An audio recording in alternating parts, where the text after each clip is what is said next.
Alain Fontana était à la réalisation comme d'habitude, Guillaume Roux à la technique. Zoom Zoom Zen, c'est fini, on se retrouve demain à 16h autour d'un sujet proposé par Manon et quasi autobiographique, la flemme. Selon une étude de la Fondation Jean Jaurès, nous serions collectivement entrés dans l'ère de la flemme. Heureusement, il reste quand même des bosseurs. Bonjour Charline Vanhoenacker. Bonjour Mathieu Noël. Comment allez-vous? Très très bien, vous allez tellement être dans la jalousie avec mon invité. Non, qui c'est? Nous recevons Cécile de France. Non, Cécile de France. Ouais, voilà, c'est ça. Ça tombe bien, j'ai rien à faire là.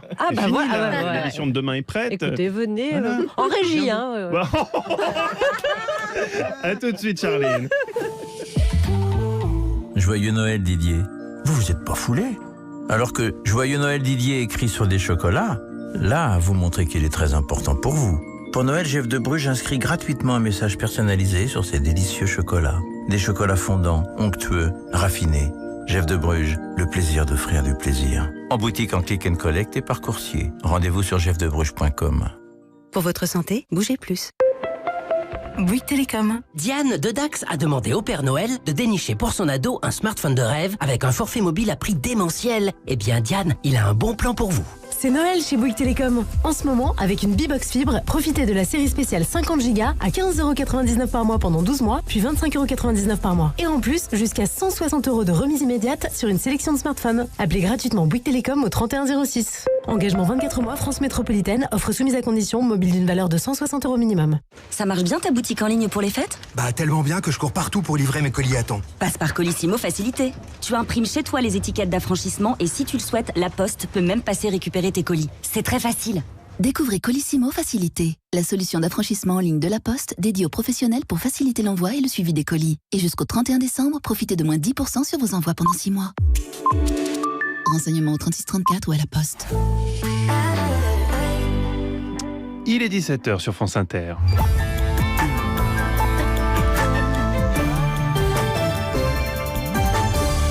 On fait le point sur l'info avec vous, Laetitia Gaillet. C'est peut-être l'alternative à venir aux centrales nucléaires actuelles. Des chercheurs américains annoncent ce soir une percée scientifique majeure, je cite, dans le domaine de la fusion nucléaire.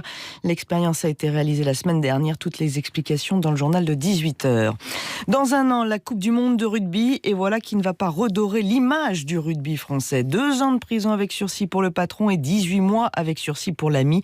Le tribunal correctionnel de Paris a condamné aujourd'hui et Bernard Laporte et Moed Altrad.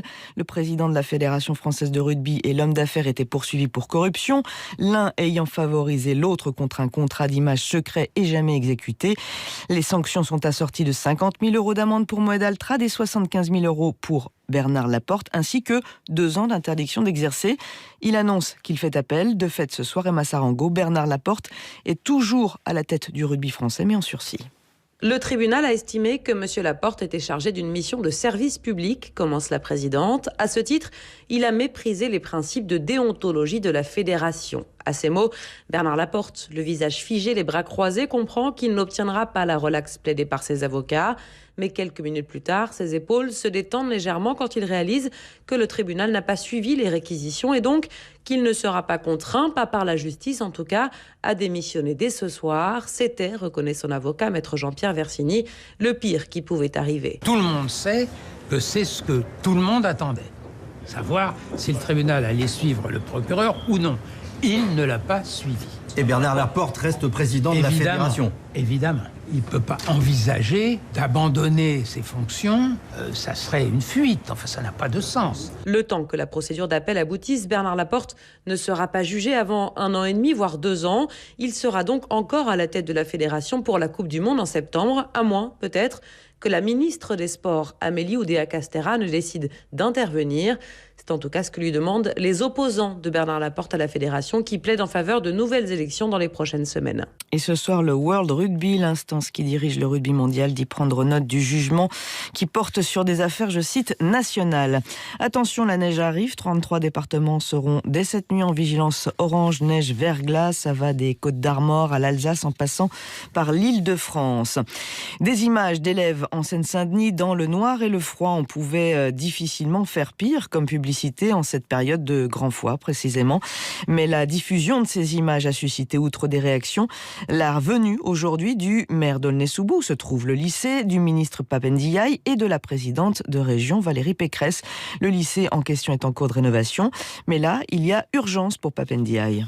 Il faut pouvoir agir dans l'immédiat, il faut faire ce qu'il faut pour que nos élèves n'aient plus froid et puissent travailler dans de bonnes conditions. Je veux bien entendre, bien sûr, qu'il y a des lourdeurs administratives, il y a des marchés publics, mais on peut se débrouiller pour accélérer les choses de manière à ce que ce fameux bâtiment A, ce bâtiment ancien, puisse accueillir les élèves et le personnel dans de bonnes conditions en attendant une rénovation de long terme, je dirais, qui, elle, prendra plus de temps.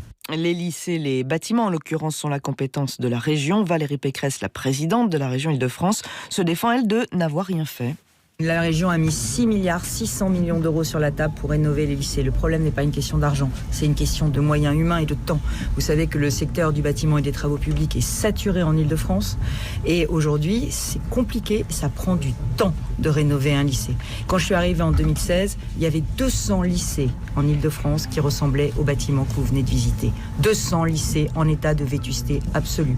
Donc à la fin des travaux, le lycée, il sera absolument magnifique. Ce qu'il y a, c'est qu'effectivement, on ne peut pas accepter que pendant ces travaux, il y ait un bâtiment dans lequel les sanitaires soient dégueulasses, dans lequel le chauffage soit défaillant. Et bien évidemment, la région va intervenir en urgence. Un dossier réalisé par Sonia Princet. Valérie Pécresse a promis de revenir en janvier pour rendre compte de l'avancée des travaux.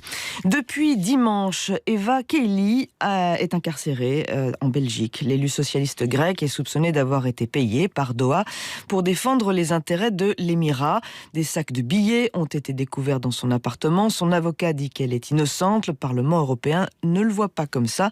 Il a entériné aujourd'hui le départ d'Eva Kaili de sa fonction de vice-présidente, et ce, à la quasi-unanimité. Jean-Sébastien Soldaini est à Strasbourg. L'issue de ce vote ne faisait aucun doute. La seule incertitude était de savoir à quel point ce serait massif, et ça l'est. Sur les 628 votants, 625 valident la révocation d'Eva Kaili de son poste de vice-présidente du Parlement européen. Un sort scellé dès ce matin au cours de la conférence des présidents de groupe. Les chefs de chaque parti représentés ici, réunis à la demande de Roberta Metsola, la présidente du Parlement. Un bref échange qui débouche sur une décision unanime, tous d'accord pour révoquer Eva Kaili. L'élu grec était déjà privé de tous ses pouvoirs au sein de l'institution, de toutes ses fonctions de représentation depuis ce week-end, mais seul un vote de l'Assemblée plénière du Parlement pouvait acter la révocation.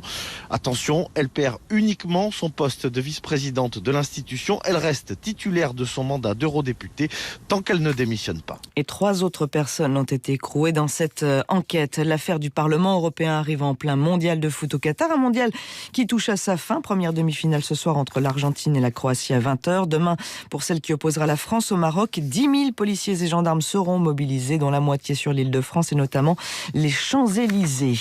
Bastien Vivès aura-t-il une exposition à son nom au prochain festival de la BD d'Angoulême? Pas de réponse du festival pour l'instant, mais une pétition qui recueille beaucoup de signatures et qui circule et qui réclame justement qu'il n'y en ait pas au nom de certaines BD de l'auteur de 38 ans, des BD qui mettent en scène des mineurs face au sexe avec des schémas parfois incestueux. Mais Bastien Vivès n'est pas que cela, c'est aussi Last Man, un manga à la française, une reprise de Corto Maltese. C'est aussi un auteur qui a l'art de la provocation et qui est menacé sur les réseaux sociaux et qui divise jusqu'au sein de la profession. L'histoire ne fait que commencer. 17h06 sur Inter. France Inter, 10h, Ali Rébé. Ce mercredi, comment trouver sa place de grands-parents entre tradition et modernité? Nous recevrons les psys Nicole Prieur et Patrick Avral. Grand bien vous fasse, tous les jours à 10h sur Inter.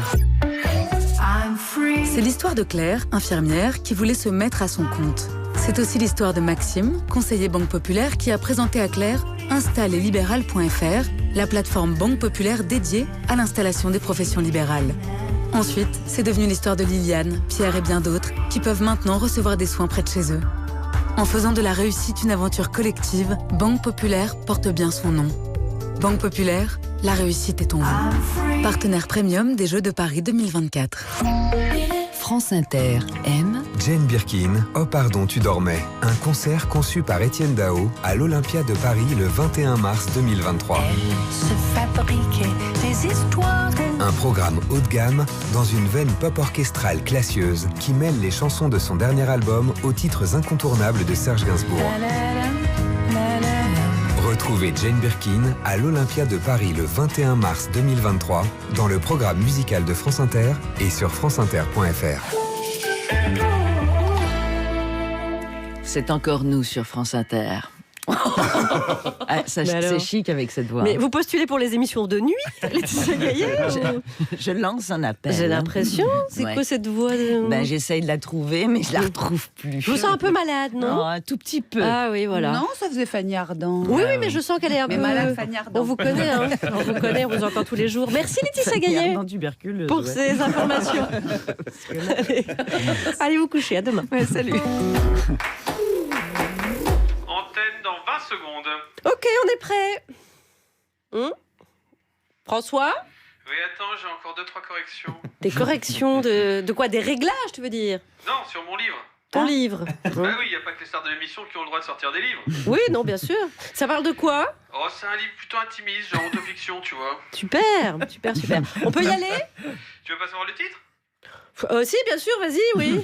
Ma vie avec Charlie de Madounaker, 20 secondes, douche comprise. Bon, ça va, vous deux là, on vous dérange pas? Non mais, c'est une blague. C'est très très drole, François. Puis c'est fin surtout. Non mais tu sais, rapport à Jacques Chirac, l'humour politique. Oui, merci François, on avait compris. Allez, top antenne. Non, je m'en fous, ça fait déjà 20 secondes, allez hop.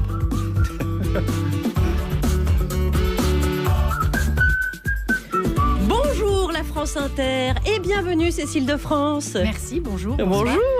Vous serez bientôt à l'affiche de La Passagère, un film d'Héloïse Péloquet, où vous incarnez Chiara, c'est une femme marin-pêcheur belge, donc je dirais une marin-pêcheuse, on verra comment on va vous appeler tout à l'heure, installée depuis 20 ans sur une île balayée par les embruns de la côte atlantique, une femme au métier très physique et que la passion pour un très jeune homme va emporter. Bref, vous incarnez une anticonformiste. C'est une force de la nature. Elle a la résistance de Sherpa népalais.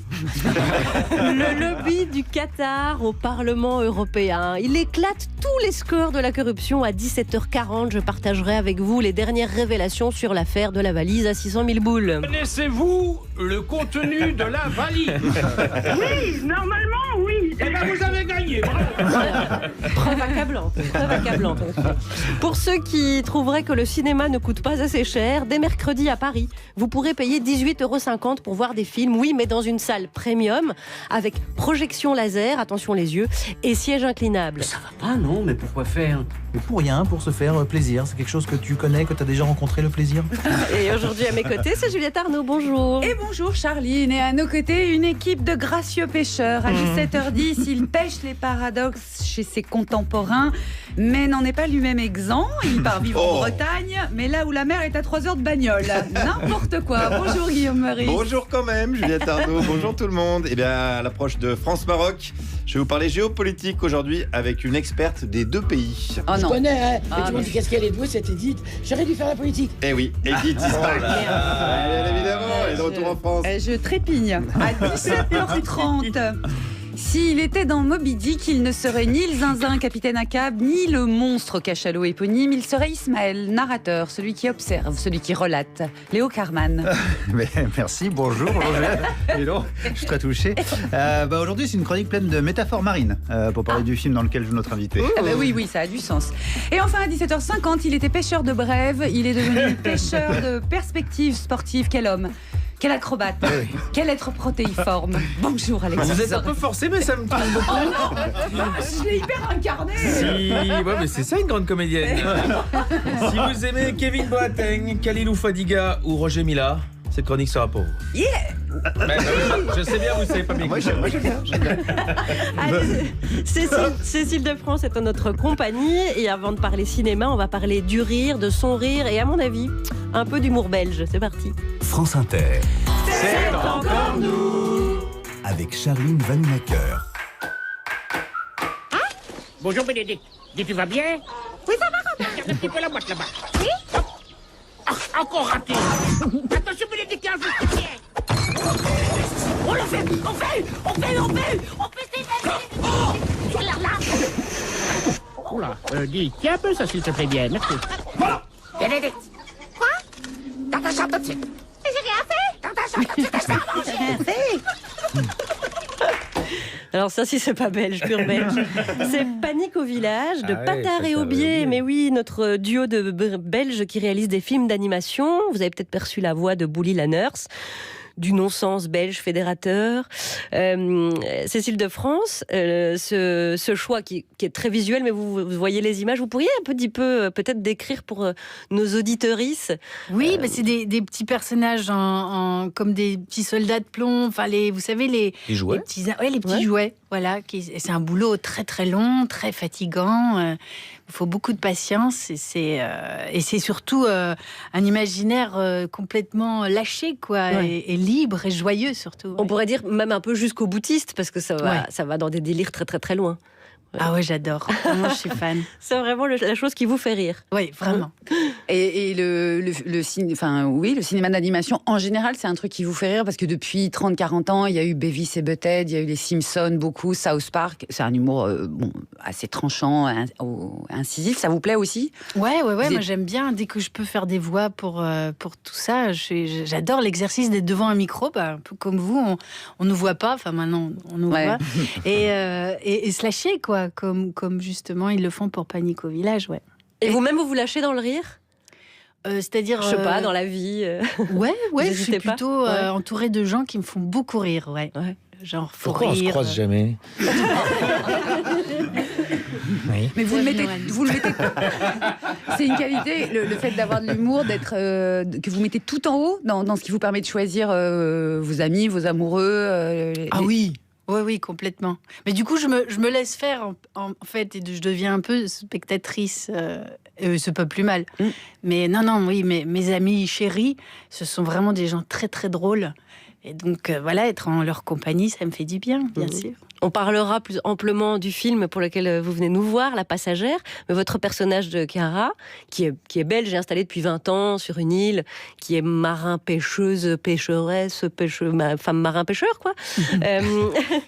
Elle a aussi, c'est un trait de caractère, elle a beaucoup d'humour et c'est ce qui noue des relations d'ailleurs. Ça, c'était parce que la réalisatrice vous connaît bien, c'était indispensable, vous dans ce rôle, que l'humour soit au centre du caractère de ce personnage. Je pense que c'est parce qu'elle voulait qu'en fait, le jeune homme qui va tomber amoureux d'elle, il tombe amoureux d'elle pas parce qu'elle est apprêtée, etc. Il tombe amoureux d'elle parce qu'elle est en train de travailler et qu'elle a de son trait de caractère beaucoup d'humour et de force, de courage. C'est quelqu'un qui a beaucoup d'entièreté, d'honnêteté, qui dit ce qu'elle pense, elle est cash, quoi. C'est une vraie héroïne romanesque, en fait, qui a aussi beaucoup de vitalité, de courage, et de noblesse de caractère. Et pourtant, tout ça dans un univers assez simpliste et naturaliste. C'est ça que j'aimais bien. C'est dans l'univers dans le cinéma d'Héloïse Péloquet, il y a ce mélange de naturalisme et de sensualité, beaucoup de sensualité aussi. Donc c'est un personnage qui est très physique, qui est très ancré dans son corps. Et c'est pour ça que j'ai eu envie aussi de faire ce film, c'est que je sentais qu'il y avait beaucoup de choses à raconter avec mon corps, que ce soit dans la justesse de la représentation des gestes de ce métier, et puis aussi dans les scènes d'amour qui sont très très charnelles, très très érotiques, on peut le dire. Donc pour moi, ça me permettait d'avoir une palette de jeux extrêmement large, alors qu'au cinéma, on est souvent finalement enfermé dans une expression du visage. Et là, le corps pouvait s'exprimer. Ça m'intéressait beaucoup. On va y revenir tout à l'heure avec Juliette Arnaud sur ce film notamment. Guillaume Meurice va mettre en pratique... Naturalisme et sensualité, a priori la transition est plutôt... Comment est-ce que je n'y ai pas pensé je suis désolée. Vous voyez, parfois, l'évidence ne se voit pas. Voilà, c'est ça qu'il faut quand elle est devant. Alors écoutons là. Alors, je vais vous parler Coupe du Monde, de football. Alors on boycotte ou pas? C'est compliqué. Les Belges, bravo aux Belges, qui ont pris leurs responsabilités en se retirant de la compétition au nom des droits humains. Ils n'ont joué qu'une seule N. Mais alors la demi-finale France-Maroc, la demi-finale rêvée pour CNews, ils ont acheté des pop-corn et des slips de rechange.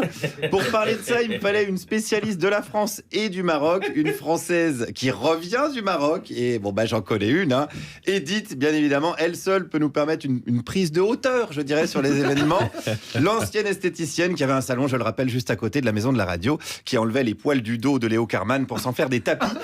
Elle est partie en retraite à Marrakech et là, elle est revenue de depuis quelques semaines en France. Voilà, revenu pourquoi, Edith? Je suis revenu malheureusement parce que en 4 mois, je n'ai plus d'argent. Et Ça veut dire que vous avez tout claqué votre pognon oui, au Maroc? en 4 ans. Oui, 4 ans. Oui, c'est vrai qu'on a bien vécu, au champagne du tout, et dans les boîtes et les shopping. Mais vous êtes une exilée alors, Edith? Exilé si tu veux, oui, mais enfin, là j'ai demandé des aides. Ah elle a demandé des aides, voilà, et ça récupère de la thune en France, puis après ça va retourner tout claquer au bled. Tous les mêmes, vraiment les exilés, tous les mêmes. Bon, alors comme elle est entre le Maroc et la France, est-ce qu'elle a peur pour le match de demain? J'ai peur qu'il y ait une guerre civile. Ils vont fermer les Champs-Élysées et ils mettent 2000 policiers. Ça sert à rien. T'as pas vu les casseurs? C'est les anarchistes. Hein. Rappelle-toi les black box de ma boutique. Je fermais tout le monde. Les black box, les anarchistes. Mais alors c'est les anarchistes ou c'est les Marocains? Non, c'est pas les Marocains, c'est les anarchistes. Non, c'est les Algériens. Regardez les drapeaux. C'est les anarchistes algériens? Je pense, ouais. Oh là, le bazar, des black blocs anarchistes algériens déguisés en marocains qui vont déferler sur les Champs-Élysées. Aïe, aïe, aïe, aïe, aïe. Même Zemmour, il n'avait pas été aussi loin dans l'analyse. Pourtant, Zemmour... Zemmour, il est drôlement intelligent. Écoute, il est intelligent, ce mec. Tout ce qu'il dit, tout le monde dit, même là au Maroc, tout ce qu'il dit, c'est ce que les Français pensent tout bas. Mais alors quand il dit qu'il y a trop de noirs en équipe de France? Oui, il a pas tort. Et ce n'est pas d'être raciste que de dire cela, c'est juste être français. Voilà, voir les anciennes générations identitaires obligées d'applaudir Mbappé, d'origine du Cameroun et d'Algérie. C'est ça, c'est la France qu'on aime. Et être français, c'est aussi être féru d'actualité, comme Edith. T'as vu, il y a un noir, il a 6 gosses. Il a demandé, il a 250 mètres carrés, il a 2 femmes, c'est interdit. Bigamie, 6 enfants. Il demande une villa. Un noir qui est passé à la télé, d'espèce d'un migrant, il demande une villa. Mais quelle télé, sur quelle télé? C'était sur CNews, je regarde sur CNews. Et on est très étonnés de ça. On est sur le fessier, comme on dit, complètement soufflé par cette information. Voilà, une info CNews, ce qu'on appelle un lundi matin, bien rempli d'ailleurs sur CNews, tout simplement. Alors, ce qui est bien avec Edith, c'est que elle est sur le coup sur plein de sujets. Par exemple, le confinement des Chinois. Les Chinois, c'est bien fait pour vous. Ils m'ont fait la concurrence quand elles se sont toutes installées. J'étais la seule dans le 16e, rappelle-toi. Ouais. Elles se sont mis partout, les Chinoises. Et c'est sale chez elles. C'est pas mon... Mais moi, j'ai toujours été très tourné vers les gens. J'ai toujours été... tout le monde dit, Edith, elle a beaucoup de cœur. Et c'est vrai. Les gens, mais pas les Chinois. Les Chinois, non. Les bars de Chinois, j'y vais plus. Voilà. Parce que le racisme, c'est aussi de la distanciation sociale. La haine de l'autre vous amène à les protéger des virus aéroportés. À toute chose, malheur est bon. Autre malheur, le réchauffement climatique. Qu'est-ce qu'on fait, Edith? Faut tout changer, le gouvernement. Faut prendre des gens capables. Il faut agir. Bah alors qui? Je sais pas qui. Je sais pas, les verts, c'est des nuls. La connasse, comment ça s'appelait l'autre, là? Des colos, comment ça s'appelait celle-là? Qu'est-ce qu'elle était conne aussi? Oh là là, comment ça s'appelle? Ouais. Comment ça s'appelait? Ils l'ont viré des verts, mais si. En tout cas, c'était une connasse, quoi. Voilà, c'est une connasse. Voilà, c'est ça qu'on l'aimait pas trop, cette connasse. Et puisqu'on parle de gens qu'on aime quand même un peu, concluons la chronique et l'année avec Edith, et certainement la personne qu'elle aime le plus au monde, Laetitia Hallyday. Et Laetitia, je peux pas la voir. Alors je sais qu'elle est venue au Maroc, j'ai dit si je la vois, je lui crache dessus. Laetitia Hallyday? Hallyday, oh là là, qu'est-ce qu'elle est bête. Elle est bête. T'as vu, elle s'est tapé 2 mecs. Celui qui avait les pizzas, et maintenant il avait les producteurs. Elle est passée. Faut faire l'anniversaire de Johnny, je suis toujours malheureuse. Hypocrite, voilà. Comme un Français qui dit qu'il faut pas politiser le sport et qui va se pavaner en tribune avec des contrats d'armement. C'est ça la France. On a les politiques qu'on mérite, on a un peuple comme Edith. Oh là là. Guillaume Meurice. Voilà. Mais comment vous avez su qu'Edith était de retour? Ouais, c'est ça. On aimerait tout savoir. Elle m'a laissé un petit mot dans un bar où je vais boire un café près de la maison de la radio. Et elle savait que j'étais là, de quoi elle s'est signalée. Voilà, elle m'a donné son nouveau numéro. J'ai dit, là, France-Maroc, l'occasion est belle. Oui, je comprends, bien sûr. C'était du coup cuit. Merci, merci, Guillaume Meurice. Allez, Cécile de France est en notre compagnie pour un film qui sort en salle le 28 décembre, qui s'intitule La Passagère. C'est un premier film d'Héloïse Péloquet. Léo Carmen consacrera sa chronique. Nous ferons une interview et puis il y aura de la blague. Oh là, il y en aura plein.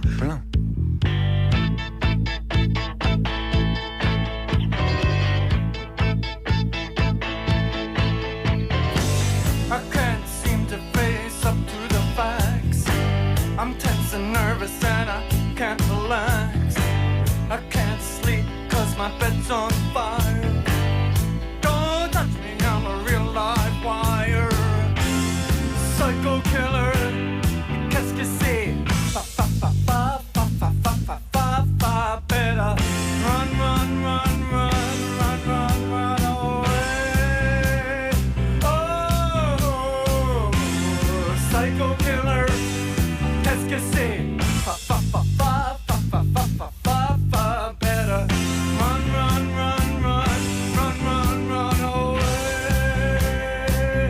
Oh,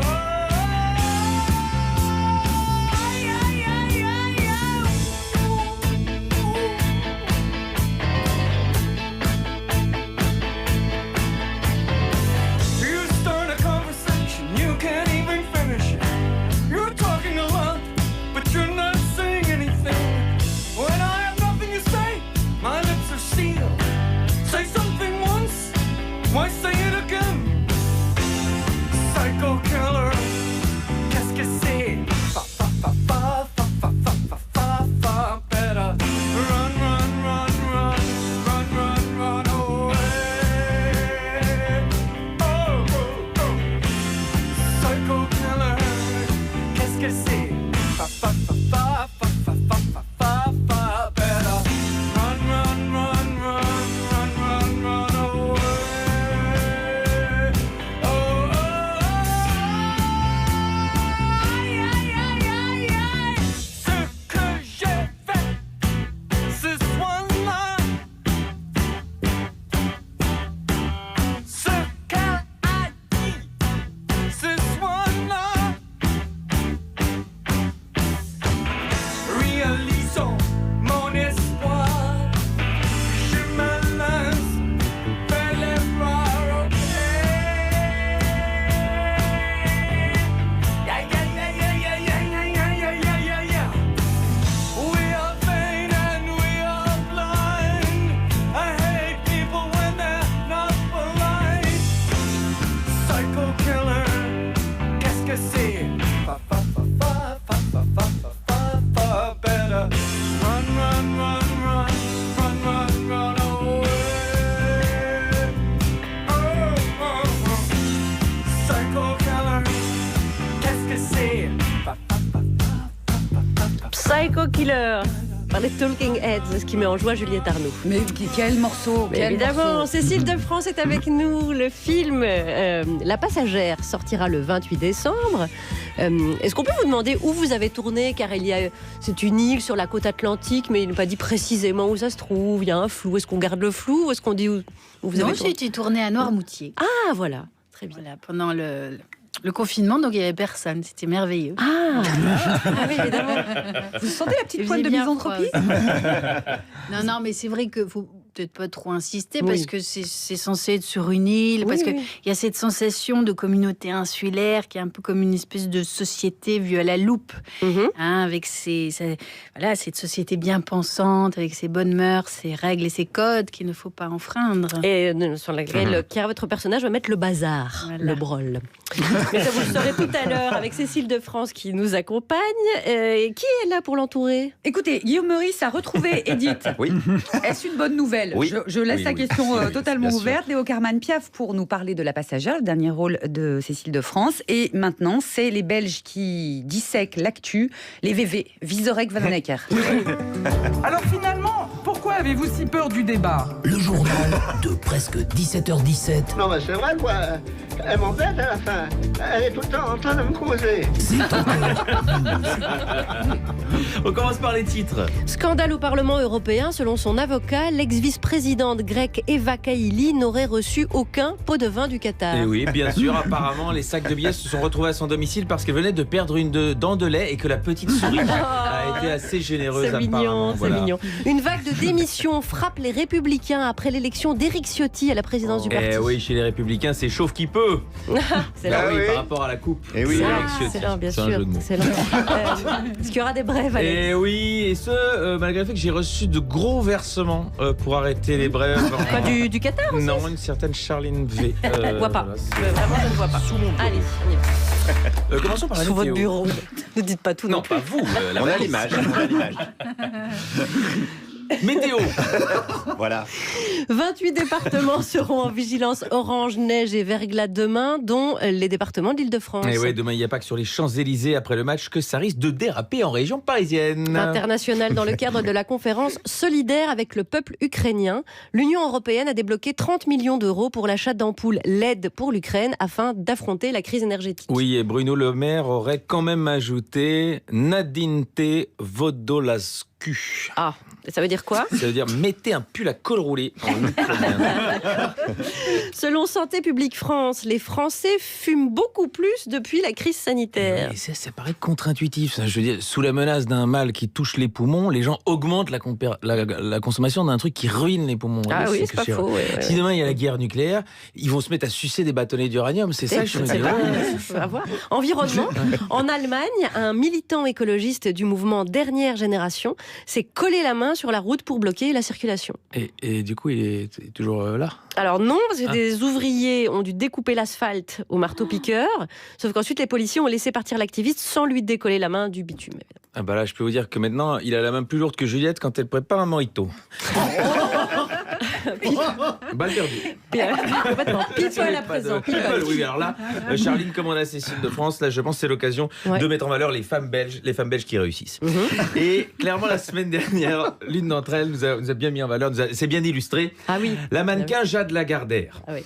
Ah bah oui. Non, mais alors donnez-lui sa chance là. Je sais de ce que vous Un peu de sororité. Voilà, un peu de sororité, Juliette, que vous manquez régulièrement. Compagne d'Arnaud Lagardère, pour ceux qui ne connaîtraient pas, elle a réalisé quelque chose il y a quelques jours, l'un des plus grands exploits de sa vie. Elle s'est donné un challenge. J'ai donné un challenge hier soir, c'est de prendre la route toute seule, partir jusqu'à Milan. On m'a dit que c'était irrationnel, on m'a dit que c'était de la folie. C'est un peu de la folie quand même. Mais j'avais vraiment envie de le faire. Et je sentais qu'il fallait que je le fasse. Voilà, pour paraphraser un peu Mark Twain, elle savait que c'était impossible et alors elle l'a fait. Mais y est-il arrivé? Est-elle arrivée? Donc me voilà depuis 6h30 sur la route. Il me reste encore 1h30 et je serai arrivée à Milan. Je l'ai voulu et je l'ai fait. C'est beau. Incroyable. Voilà, depuis Christophe Colomb, on n'avait pas vu un exploit pareil, je pense. Ça me fout les poils. Alors, c'est vrai que moi je me suis dit, c'est un peu con-con. Mais c'est en retombant sur une ancienne info qu'on se rend compte de l'audace du défi, car en juin 2021... Jade Lagardère, condamnée pour corruption en lien avec l'obtention de son permis de conduire. L'épouse d'Arnaud Lagardère était suspectée d'avoir payé 15 000 € pour décrocher son permis de conduire français en envoyant une autre personne à sa place. Et voilà, on comprend mieux pourquoi ces 8 heures de route sont considérées comme une folie par ses proches. Effectivement. Allez, une dernière brève. Allez, en Normandie, ils attaquent une andouillerie à la voiture bélier et dérobent de la charcuterie. L'une des rares attaques de la voiture bélier où, a priori, on ne va pas accuser les Arabes. Merci Alex Vizorek. Nous voilà bien informés, Cécile de France, et nous voilà prêts à parler du film La Passagère, premier film d'Héloïse Péloquet, Juliette. Donc c'est l'histoire de Chiara qui travaille depuis 20 ans comme marin-pêcheuse avec son mari, qui est également marin-pêcheur, lui, sur une île, quelque part dans l'océan Atlantique. On l'a dit tout à l'heure où c'était, mais on ne va pas le redire. Ils engagent tous les deux un jeune apprenti, qui est un fils d'une famille plus bourgeoise du continent. Il joue du hautbois, qui est la marque des familles plus bourgeoises. Et ils vont s'éprendre l'un de l'autre, le jeune apprenti et Chiara. Qu'est-ce qui a déclenché... Alors, on comprend très bien ce qui déclenche le désir de Maxence dans le film. Mais vous, qu'est-ce qui a déclenché votre désir de cette Chiara? Eh bien, je pense que c'est ce moment avec le hautbois, justement. Oh. Cette émotion qu'on peut... Après, voilà, chacun peut imaginer, mais il y a ce moment assez magique où elle l'écoute jouer. Et comme c'est une bourrue, c'est une fille pas toujours très aimable, elle montre pas toujours ses émotions. Donc, on s'est amusé avec Héloïse, juste qu'on ait la sensation que voilà, le voir jouer de la musique... Oui, la musique rentre dans elle. Voilà, ça la transperce, ouais. Il y a une chose chez Chiara, elle dit à un moment, il s'allume une cigarette tous les deux et il veut lui allumer avec le briquet sa cigarette, elle lui arrache des mains en lui disant non, c'est moi qui fais. Oui, et ça, c'est un truc qui revient constamment chez elle, enfin, le désir de mener la danse, notamment de cette liaison. C'est aussi un truc qui vous attirait dans l'histoire de cette liaison? Oui, moi, ce que j'aime bien, elle est un peu brute, elle est un peu comme un diamant qui refuse d'être ciselé par le bijoutier, quoi. Et même dans il y a 3 scènes d'amour très importantes dans l'histoire, et même la première qui est très maladroite, qui est loin d'être parfaite, comme dans beaucoup de films d'ailleurs. Il y a justement quelque chose de très brutal, de très brusque que j'aime bien. Enfin voilà, parce que d'abord, ça se voit pas souvent au cinéma, ces choses-là, que aussi, comme dans la vie... on est un peu dans quelque chose de naturaliste, donc on n'est pas en train de transformer l'amour et ces scènes d'amour comme des choses parfaites. Enfin voilà, dans la vie, c'est pas toujours parfait, quoi. Je connais pas assez, mais... Non, j'en étais sûre avec vous. Vraiment, j'aurais dû parier. Il y a un truc qu'on voit depuis MeToo un peu plus au cinéma, c'est de voir des femmes plus âgées avoir des liaisons avec des hommes plus jeunes. Ici, la particularité, c'est que la femme mariée est plus âgée, elle a l'air d'être bien avec son mari. Oui, tout à fait. C'est un homme formidable. Mais je pense pour Héloïse Péloquet, c'était important qu'elle délaisse pas un homme pour un autre, que ce soit pas parce que elle est désœuvrée ou délaissée ou qu'elle s'ennuie. Elle avait besoin qu'il n'y ait pas de justification, pas d'excuse pour cette histoire. Et puis c'est un film romanesque et romantique, donc ça lui tombe dessus, quoi. Mais effectivement, son mari l'aime de la plus belle manière qui soit. C'est vraiment un homme attachant, et ces deux images, parce que c'est une héroïne, donc c'est un female gaze, mais il y a ces deux hommes qui sont vraiment des hommes extraordinaires, quoi, chacun à leur manière, et c'est pas parce qu'on fait un film plus féminin, on va dire, qu'il faut enlever la douceur et la beauté des hommes. Dans César et Rosalie, il était bien, Yves Montand, elle était bien avec lui, non? Romy Schneider. C'est vrai, c'est vrai, et vous avez raison, c'est une excellente intervention, Alex. C'est tout ce que je voulais dire. Non, parce que ça m'a fait penser à ça, parce que j'avais bien aimé ce film-là. C'est vrai, et c'est vrai qu'il est un peu plus jeune en plus. Ça m'y ferait. Je me suis posé une question sur le titre choisi par rapport au film, en me disant on peut passer 20 ans de sa vie amoureuse et professionnelle en un lieu, être inscrit socialement, être inscrit amoureusement, aller marier, etc. Et finalement n'être que passagère. Est-ce que ça fait partie aussi du film? C'est pas une question pour vous, hein, c'est pour une amie. Non, c'est pour une amie. Non, mais c'est... J'arrive en Belgique, je reviens. Non, mais vous avez bien compris, c'est ça, c'est qu'en fait, elle appartient ni à un pays, ni à une famille, ni à un homme, et puis elle est un peu comme déracinée de son pays, et du coup, elle est un peu comme transportée par le vent, transportée par ses émotions, par ce qu'elle la traverse. Et surtout, on va pas parler de la fin, mais elle va continuer après sa vie. On est juste spectateur de cet extrait de vie comme ça sur cette île à ce moment-là. Mais elle va continuer après comme un cow-boy solitaire. 3 petits points. Poursuivons la discussion sur ce film avec un monologue cette fois, c'est-à-dire une chronique. Chronique de Léo Karaman qui a donc vu La Passagère, qui sort en salle le 28 décembre. Tony. Il y a 19 ans, je suis tombée amoureuse d'Antoine et j'ai décidé de le suivre sur ce caillou perdu au bout du monde, au fin fond du monde. Certains diraient dans le trou du cul du monde.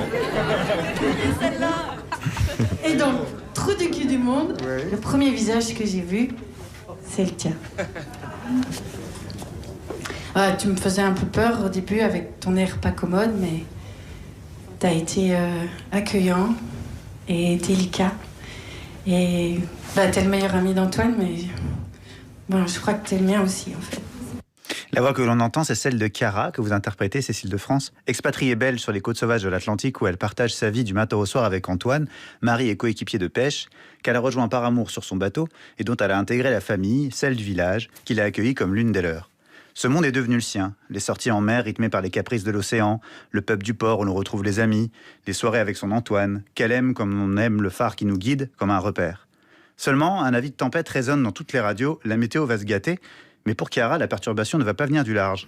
L'ouragan s'appelle Maxence. Campé par Félix Lefebvre, Maxence a 20 ans, il vient comme elle d'un autre monde et embarque sur leur bateau comme apprenti. Visage innocent d'un jeune premier, romantique ou charmeur selon qui le juge, quand il voit Chiara, Maxence le sait, c'est comme s'il l'avait cherchée partout et venait de la trouver. Bienvenue chez moi. C'est cool. Fais comme chez toi, ici, il n'y a pas de règles qui tiennent. Mais t'es déjà venu ici? Alors... Ah. Tiens, essaye ça. Ça va t'aller. Non. T'as quel âge? 45, pourquoi? Non. Ici, tu vas avoir quel âge? Y a pas de règle, je te dis. Mais j'aime pas me déguiser. S'il te plaît. D'accord. Souviens-toi parce que j'ai pas de soutien-gorge. Il n'y a plus de règles qui tiennent, peu importe l'âge, peu importe les engagements, les conventions, les jugements, l'amour doit l'emporter. Et il est palpable, et Loïs Péloquet, dont c'est le premier long métrage, parvient avec une grande sensibilité et une confiance tangible en son couple d'acteurs à nous faire ressentir cette passion. Diffuse d'abord, par des regards jetés et interdits, des temps à se regarder sans oser. Elle s'embrase et nous invite à sa légèreté, celle des parenthèses qu'on accepte d'ouvrir sans penser avec quel fracas elles se refermeront. Si autour d'eux plus rien n'existe, il est difficile de ne pas mentionner la justesse tout aussi épatante de ceux qui les entourent, notamment celle d'Iman Laurence qui joue Océane, une jeune femme éprise de Maxence et qui aurait bien voulu sa parenthèse elle aussi. Avoue, t'as quelqu'un. Comment ça? T'es en couple. Mais pas du tout. Si, tu le dis pas, mais t'es en couple. Pas du tout, n'importe quoi. Je suis pas du tout en couple. Si, t'es en couple. Je te dis que je suis pas en couple. Mais tu peux me le dire, hein. Mais je suis pas en couple, t'es en couple toi? Bah non, moi je suis pas en couple. Ça risque pas. Hein. Ah bon? Ah ouais, non. Je vais pas m'emmerder. Ok, c'est noté. Avec je ne sais qui. Avec je ne sais qui. Mais toi, t'es amoureux, genre. Je le sens. Peut-être, mais c'est pas réciproque, donc... Réciproque ou non, aussi forte pour l'un que pour l'autre, peu importe, cette aventure est juste et nécessaire pour Chiara et Maxence, deux âmes trouvant soudain en l'autre exactement ce qui leur manque, une histoire qui leur appartient vraiment. Et c'est peut-être là que se trouve le cœur du film. Arrêter d'être cette passagère, suivant un capitaine dans une traversée qui n'est peut-être pas la sienne, et choisir enfin de tracer sa propre route, celle qui accepte l'idée d'un voyage sans penser à l'arrivée, parce que rien n'est plus beau que d'en vivre pleinement chaque étape. Léo Carman. Merci Léo. Et puis il y a de très beaux acteurs que vous avez cités. Et d'ailleurs, à la radio, sans l'image, la justesse, ça ne trompe pas, n'est-ce pas? Ah oui, Iman Laurence, vraiment, c'est mon actrice préférée au monde, au-dessus de Meryl Streep, je tiens à le dire. Ouais, je le dis tout le temps, elle le sait bien. Et c'est grâce à elle que j'ai pu faire ce film, parce que elle est l'héroïne des 3 courts-métrages qu'a réalisé Loïs Péloquet, qui sont absolument formidables, je vous conseille de les voir. Et Iman est vraiment unique au monde, c'est vraiment une actrice exceptionnelle, j'espère qu'elle sera très connue très vite. Eh bien, nous la suivrons de près alors, sous vos conseils. Et Cécile de France, et La Passagère, qui sort donc en salle le 28 décembre, ce sera donc, c'est quoi, dans 2 semaines? Fêtes, mais oui, voilà, entre les fêtes. Allez, un peu de musique. Forever Pavot chante Au diable, ça m'a tout l'air d'être de la playlist France Inter. Non, il n'y a pas de jugement. Il n'y a pas de jugement. Il est 17h39. C'est encore nous avec Cécile de France.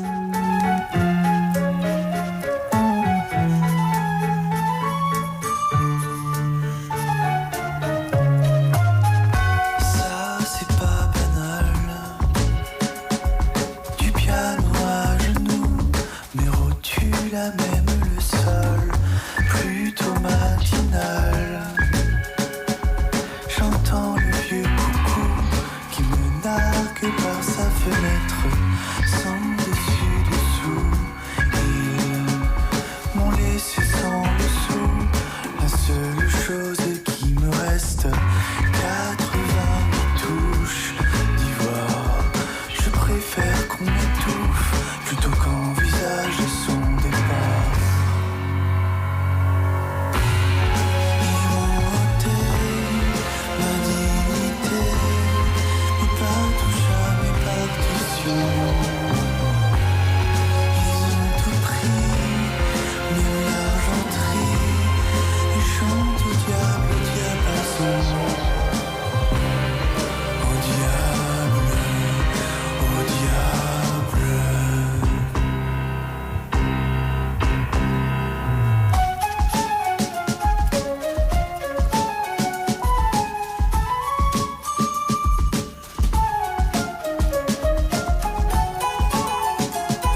Cécile de France est avec nous sur France Inter. On a du mal à féminiser le terme marin-pêcheur, femme marin-pêcheur. Marin-pêcheuse. Marin-pêcheuse. Il y a un terme que vous utilisiez sur le tournage. Caseilleuse, j'aime bien. Caseilleuse. Et le côté robuste, justement, du personnage. Il y a eu des entraînements pour porter les casiers, j'ai l'impression. Ah oui, il fallait qu'on ait les vrais gestes. Donc on a pêché pour de vrai. On a appris pendant une semaine avant le tournage. Noël, qui nous a prêté son bateau pour le tournage, nous a vite fait appris le métier. Et c'est là où on s'est rendu compte que c'était très difficile et très dangereux. Caseilleux. Et aller se baigner en pleine nuit également, ça faisait partie de... non, parce que moi je vous admirais, je voudrais rentrer dans l'eau dans une nuit noire. Avec une facilité. J'ai 2 mois de douche froide en amont du film. Ça se voit parce que vous rentrez de manière impériale, on dirait une sirène. Il est 17h43, voici l'autre sirène. C'est... Non, ne faites pas ça, Charline. Ne faites pas ça, je dis exactement ce que je... Voici l'autre sirène de l'émission. Pour son petit billet, suite à l'affaire de corruption au Parlement européen, et vu les sommes offertes par le Qatar, plus de 600 000 €, les lobbies à Strasbourg ont le somme. Et voici qu'entre dans le studio la représentante de la Fédération des lobbies. Oui, je lance un cri d'alerte au nom de tous les lobbies européens. Le Qatar est en train de tuer le métier. Nous, on n'arrive plus à suivre. C'est-à-dire qu'on subit l'inflation de plein fouet. Vous savez combien ça coûte aujourd'hui un député ? Mais même un député d'occasion dans une région paumée, on n'a plus les moyens de l'acheter. Si ça continue, on va devoir mettre la clé sous la porte. Alors nous, en France, on fait encore du lobbying à l'ancienne. On offre des cadeaux personnalisés, des voyages, de l'alcool, le financement d'une campagne électorale. C'est du petit travail d'artisan, je dirais. Mais maintenant que le marché est trusté par les Émirats, eux, ils donnent des valises de billets. C'est trop facile, tout le monde peut le faire. Alors que gagner la confiance d'un élu, pour qu'il vote un texte sans penser qu'il est manipulé. Ça, c'est du lobbying éthique. Et le respect des valeurs. Merde.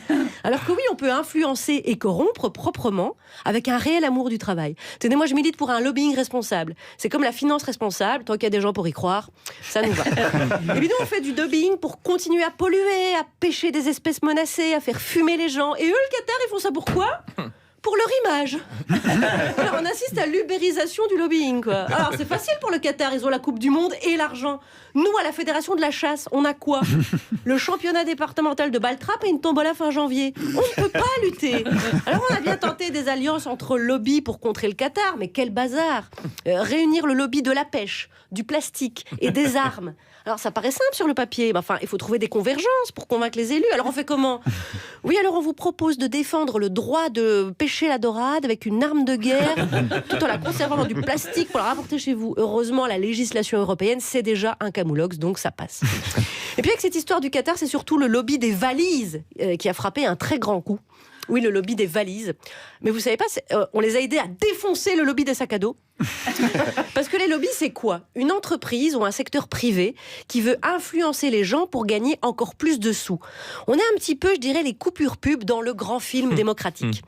Ce qui nous arrive est injuste. Nous, on s'occupe de la santé économique de tous les plus grands groupes industriels, mais qui s'occupe de notre santé économique à nous ? Ah bah oui. Personne. Résultat, on songe à lancer un appel aux dons. Qui sait, peut-être une cagnotte litchi. Voilà. Nous, les lobbies européens, on ne peut pas suivre cette flambée des prix. Donc aujourd'hui, j'ai l'impression d'être un agriculteur face à Monsanto. Vous exagérez un petit peu. Merci beaucoup, Charline Vanhoenacker. Et on va passer au sujet d'actualité. Le premier cinéma entièrement premium de Paris, je ne sais pas ce que je dis, mais je le dis. Le premier cinéma entièrement premium de Paris ouvre mercredi. Alors premium, c'est-à-dire par exemple des fauteuils totalement inclinables et de la place vraiment pour les jambes devant. Oui, ça ressemble à de la business class en avion. Et alors avec tout ça, un tarif premium également, 18,50 €. À ce tarif est bien évidemment visé une clientèle aisée. Pour le cinéma qui est d'habitude un plan culturel censément populaire, c'est étrange. Mais bon, la réflexion sur les services que doit ou ne doit pas fournir une salle de cinéma ne date pas d'hier, la preuve. Oh, le problème, c'est que toi, tu vois toujours les films français en projection de presse. Tu vas voir, les multiplex ont fait vachement d'efforts pour rendre le cinéma français attractif. Popcorn, esquimaux, oreiller, livre. Excusez-moi, il dure combien de temps le film ? 2h16. Je vais prendre l'oreiller et une couverture. Et je vais aussi vous prendre un réveil. Popcorn, jeu carry, antidépresseur. Madame, donnez-nous un jeu pour deux, un jeu d'échecs. Ah, le jeu d'échecs a déjà été pris. Il me reste un Monopoly. Ouais. Sinon, il y a quoi ? Sinon, vous regardez le film. Donnez-nous le Monopoly. Hein. C'était un extrait des Guignols de l'info. Pour contrer la désaffection des salles amplifiée depuis la pandémie, en gros, il y a eu 2 options qui ont été proposées. Celle de Pathé, par la voix de son patron, Jérôme Sédou, miser sur le haut de gamme, ou essayer l'autre option de contenir les prix pour que le cinéma reste la sortie culturelle la plus accessible. Vous, intuitivement, vous croyez à laquelle ? Je pense que le cinéma, c'est une aventure, c'est un moment sensuel. Aller au cinéma, voir un film sur un grand écran, c'est quelque chose de sensuel. Alors, tout ce que je peux dire, c'est que mes copains qui ont vu mes films dans des salles un peu dans ce genre, ils ont adoré le film. Moi, j'aime bien l'idée.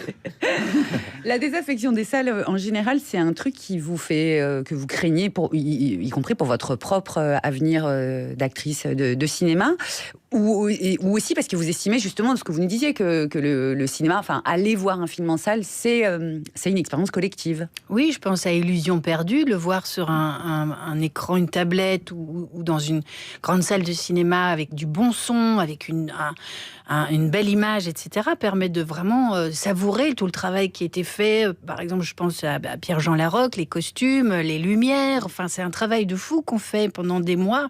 Et si après c'est réduit à juste de faire avance rapide ou enfin voilà, vous voyez, là on est submergé. C'est une expérience. Oui, charnel. Mais encore faut-il que la salle soit agréable, parce que c'est vrai que dans les villes, les cinémas, souvent, ces dernières années, enfin en tout cas moi en tant que spectatrice, j'ai pu le constater, le confort est réduit aux acquets, on fait la queue souvent dans la rue, alors en hiver sous la pluie, ça reste un exercice moyennement amusant, pour des tickets qui sont quand même assez élevés de toute façon. Ça... Enfin, vous êtes né en 1975, donc vous avez connu des cinémas, y compris pas forcément dans des grandes villes, où il y avait un certain confort, où on était plutôt bien assis, où il y avait de la place pour les jambes. Non, mais mon premier souvenir, ma première émotion la plus forte, c'était en voyant Pélé le Conquérant. C'était dans un tout petit cinéma qui sentait pas très bon, mais pourtant il y avait cet écran. Voilà, c'est l'image, d'être englobé par l'image, c'est ça qui est important, je trouve. Oui, le plus important, c'est... Enfin, ce que vous voulez dire, c'est peut-être on oublie la manière dont on est assis ou où on est assis dès que l'écran est là. Transporté. Moi, je m'étais identifiée au... Oui, mais vous aviez quel âge ? J'avais 10 ans. Mais voilà. Et vous disiez, vous identifiez à... Non, au personnage, au petit garçon, en fait. C'est ça la magie qui s'est opérée. C'est l'identification. Et c'est d'ailleurs ce que je garde toujours dans ma réflexion quand je choisis d'interpréter un rôle, c'est que le spectateur puisse... c'est ça qui compte pour moi, voilà, que ça résonne en lui, dans sa vie. Et puis si des gens ont les moyens et veulent payer 18,50 € une place de cinéma pour être bien assis, pourquoi pas ? Voilà, mais effectivement, il faut que ça reste accessible à tous, bien sûr. Oui, il rappelle dans l'article du Huffington Post que le CNC dit que le ticket moyen en France est de 7 €. Alors évidemment, ça c'est en comptant les mais la siège inclinable, voilà. Projection laser, donc la qualité de l'image doit être vraiment très très chouette. Et c'est jamais que 50 centimes de plus que ce qu'avant. Non, mais c'était 18 € avant. Vous pourrez tenter, puisque si vous habitez Paris, ça ouvre à Paris, du côté de Montparnasse. Et comme ça commence mercredi, La Passagère qui sort le 28 décembre, vous pourrez tenter l'expérience dans un fauteuil maçon. On sait jamais. Alex Vizorek, vous c'est le sport. C'est le sport, mais quel est le sujet du jour, Jingle? Roger Mila, alors que nous sommes qu'à 4 minutes du coup de sifflet final. Roger Mila à nouveau. Le centre de Mila. Yo, centre devant le... Oh là là. Et but. En deux temps. But de Diop. Papa Diop. Alors, je sais que ça fait plaisir de temps en temps. Ils étaient sympas ces Africains. Il y avait un peu de danse, ça jouait bien, ils nous ont fait plaisir. Non, c'est fini. On passe à autre chose. On a envie de gagner. On a envie de gagner, c'est Walid Regragui, l'entraîneur du Maroc, et il y croit. Mais il a déjà réalisé une performance énorme. Le Maroc est le premier pays africain à se retrouver en demi-finale de la Coupe du Monde. Et c'est assez fascinant, car si la Coupe du Monde a été accordée au Qatar, c'est un peu grâce à Nicolas Sarkozy. Oui. Donc, c'est grâce à Nicolas Sarkozy que l'homme africain est entré dans l'histoire du football. L'occasion pour moi de parler donc de l'Afrique en Coupe du Monde. Alors, évidemment, en Coupe du Monde de football. Car, par exemple, en Coupe du Monde de hockey sur glace, eh bien, 0 participation. Mais j'ai retrouvé trace d'une Coupe d'Afrique de hockey sur glace en 2016, remportée par la Tunisie. Et jusqu'à présent, c'est la seule édition. Non, pas fait une autre. Ils sont arrêtés là. En fait, c'est chiant. C'était la seule équipe. Et peut-être. non. Maroc deuxième et Algérie troisième. Mais je crois qu'ils étaient effectivement que 3. Coupe du monde de football, 13 pays africains ont déjà participé, 13 sur 55. Le premier, c'était en 34. C'était 1934, l'Égypte. Le tournoi se déroulait en Italie. L'équipe égyptienne surnommée les Pharaons, ce qui fait également d'eux les premiers pharaons à revoir Rome depuis Cléopâtre. Mais pour la première victoire africaine en Coupe du Monde, il faut attendre 78 en Argentine, et c'est la Tunisie face au Mexique qui avait pourtant mis le premier but, le Mexique, mais ensuite ils ont pris le bouillon, enfin la chorba, pour être plus précis.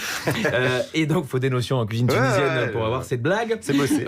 Et donc, avant le début de cette Coupe du Monde, 3 équipes subsahariennes d'ailleurs s'étaient arrêtées à 3 matchs de la victoire. Le Ghana a été sorti en quart en 2010, contrairement aux Français, qui cette même année n'étaient pas sortis du quart. Ah oui, j'aime bien le rappeler, ça me fait toujours plaisir. En 2002, c'est le Sénégal qui va en quart de finale, mais la première à atteindre les quarts de finale, c'était le Cameroun, le pays africain qui a le plus participé. 8 participations depuis leur première en 1982. Et c'est fou de se dire que depuis 82, les Camerounais ont connu 7 autres mondiales, mais un seul président, c'est le même depuis 1982. Et la grande épopée du Cameroun, c'est celle de 90, poussée par leur vieux lion indomptable, Roger Mila, 38 ans, sorti de sa retraite pour participer au tournoi par ordre de Paul Biya. C'est le président qui a dit non mais si, il va y aller. J'ai bien réfléchi, il doit y aller. Un vétéran qui ne devait donc pas être là et qui porte la sélection en enchaînant les buts. Roger Mila, c'est le Olivier Giroud camerounais. Alors à l'époque, 24 ans séparent Rigobert Song, le plus jeune de la sélection camerounaise, et Roger Mila, le doyen. C'est le plus grand écart jamais observé dans un tournoi. Pour vous figurer, c'est un petit peu comme si aujourd'hui, en plus de l'attaquant Marcus Thuram, Didier Deschamps avait sélectionné son père, Lilian Thuram. Roger Mila participera encore au mondial 94. À 42 ans, il marquera un but contre la Russie et deviendra le plus âgé à marquer en Coupe du Monde. Dernière anecdote pour vous dire d'où on vient, parce qu'aujourd'hui, là, on prend plus ces équipes africaines de haut. En 82, l'Algérie affrontait la terrible sélection de RFA, et les joueurs allemands, tellement sur 2, avaient déclaré avant le match: nous dédierons notre 7e but à nos femmes et le 8e à nos chiens. Alors, je ne sais pas comment on dit condescendance en allemand, sauf qu'après la défaite 2-1 contre les Fennecs, je sais que les Algériens ont dû dire chè en arabe. Et donc demain, le Maroc peut encore plus marquer l'histoire. À titre personnel, je trouverais ça juste drôle que les Lions de l'Atlas aillent jusqu'en finale, ne plus que pour voir la tête du député RN Grégoire de Fournas, quand des gens venus d'Afrique renverront les Français dans leur pays. Alex Vizorek, merci Alex, qu'on peut toujours voir en ce moment au Théâtre Édouard VII, bien sûr, avec Ad Vitam. Cécile de France, il y a Juliette Arnaud qui a préparé un questionnaire pour vous, un peu spécial. Tout à fait pour vous, puisque, sur mesure. Oui, sur mesure, puisque vous êtes belge, mais vous vous appelez de France. On voulait essayer d'évaluer qu'est-ce que vous avez de français en vous. Alors, ce sont des questions pas très malines, je vous préviens tout de suite. Et nous attendons des réponses pas très longues, s'il vous plaît. Sur l'échelle de la francité, si ça veut dire quelque chose, 10 étant François le Français, 0 étant Conan le Barbare, qui est barbare, donc il n'est pas français. À combien vous situez-vous? Oula, 5. Oui, c'est quand même plus que Conan le Barbare. Ouais, ça me paraît bien. Vous êtes centriste. Mercredi soir, comme Alex le rappelait, c'est France-Maroc en demi-finale de la Coupe du Monde de foot. Alors vous avez 3 options. Ou vous soutiendrez la France, ou vous avez déjà le drapeau du Maroc accroché à la fenêtre chez vous, ou vous vous couchez tôt en hiver, donc vous n'êtes pas concerné. Troisième solution. Désolé. Non, soyez pas désolés, vous avez bien raison. Vous devez choisir une ville pour passer vos vacances de Noël. Vous choisissez Paris, que tout le monde adore en France, Noirmoutier ou la Louvière en Belgique. Ah, dilemme. Non. Je comprends. Noirmoutier. Bien sûr. Je comprends pas. Nous, on comprend. De quelle personnalité aimeriez-vous faire le biopic? Pierre Mendès, France, Diane de Poitiers ou Léon de Bruxelles? Léon de Bruxelles, ce serait drôle. Génial. Moi, tout ce qui parle de frites, de toute façon, c'est ma vie. Je suis d'accord. C'est pour qui les boules? Et qui pour faire le biopic? Bah, en tout cas, ça sera Cécile de France qui réalisera. Quelles caractéristiques françaises vous avez un peu en vous? L'arrogance, râler en permanence ou gagner des Coupes du Monde de foot? Potentiellement 3, Inch'Allah. Aucune, je crois. Aucune? Ouais, non. Ok. La sortie... non, alors là, il y a un truc qui fait... Bon, c'est pas grave. De quelle spécialité belge pouvez-vous vous passer facilement? Les frites, l'humour belge ou le Alex Vizorek? Ah bah les frites. Oh, mais non, vous pouvez pas faire un biopic sur le Lion de Bruxelles et... Oui, c'est vrai. Non, Tu non, auras non. avec les doigts. C'était quoi le Le premier? Alex Vizorek? Non, elle a été gentille. L'humour belge. L'humour belge. Ah non plus. Ah ouais, bah, il y a Voilà, élimination, ça laisse. c'est le Alex Vizorek. Quelle spécialité française vous fait rire? Parler politique à table, détester Paris ou avoir tous un grand-père résistant? Ouais, je sais pas. Non, j'ose pas dire. Allez, on met un jingle. La troisième, allez. Non, mais vous lui faites dire ce qu'elle veut pas dire. Mais elle l'a dit, moi je l'ai vu dans ses yeux. Merci beaucoup Cécile de France d'avoir passé cette heure en notre compagnie. Je rappelle que La Passagère, le premier film d'Héloïse Péloquet, sort en salle le 28 décembre. Merci beaucoup à toutes et à tous les amis. Je vais poser ici le mot de la fin. On n'est pas en train de transformer l'amour et ces scènes d'amour comme des choses parfaites. Enfin voilà, dans la vie, c'est pas toujours parfait, quoi. Je connais pas assez, mais... J'étais sûre, j'en étais sûre. Bon, j'ai regardé le planning, on n'a pas du tout assez de monde pour le 28. L'hôtel de Nina était entièrement réservé pour un gros événement. Elle doit trouver du personnel de chambre.